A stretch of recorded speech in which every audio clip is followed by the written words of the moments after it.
美國同伊朗就停火達成諒解備忘錄，並且交由兩國總統簽署。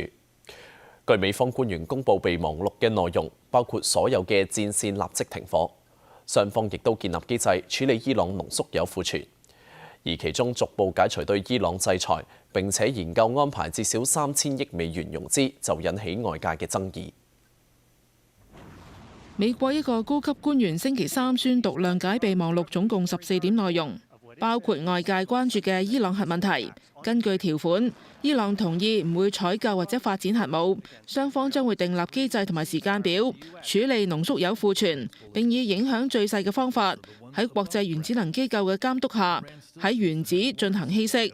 不過另一條款列明喺最終協議達成之前，伊朗維持現有核計劃，美國唔會對伊朗施加新制裁，亦都唔會增加區內嘅軍事部署。美國總統特朗普出席7國集團峰會期間，就重申伊朗唔會擁有核武。Now we have Iran without a nuclear weapon, so we'll see how that all plays out. I think people are going to be very happy. 備忘錄嘅其他內容同早前媒體流出嘅版本大致相同，包括雙方喺簽署備忘錄之後立即停火，並永久停止敵對行動。美國將即時解除對伊朗港口嘅海上封鎖。伊朗就承諾喺未來60日確保商船自波斯灣至阿曼海免費安全通行。雙方亦都同意喺60日內展開磋商，爭取達成最終協議，期限可以按需要延長。不過備忘錄嘅部分內容備受爭議，主要涉及伊朗將會獲得嘅經濟利益，包括逐步解凍受限制嘅資金同埋資產。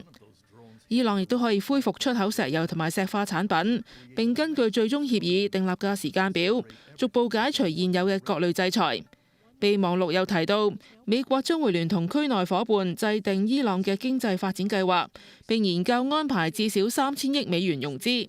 不過，特朗普否認美國會直接提供資金，又強調諒解備忘錄並唔係最終協議。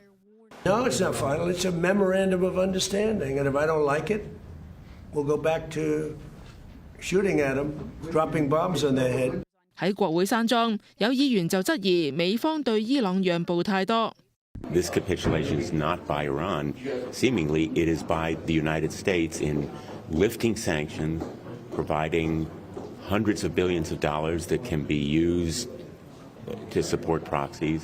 備忘錄亦都列明停火安排涵蓋黎巴嫩戰線，並重申尊重黎巴嫩嘅領土完整。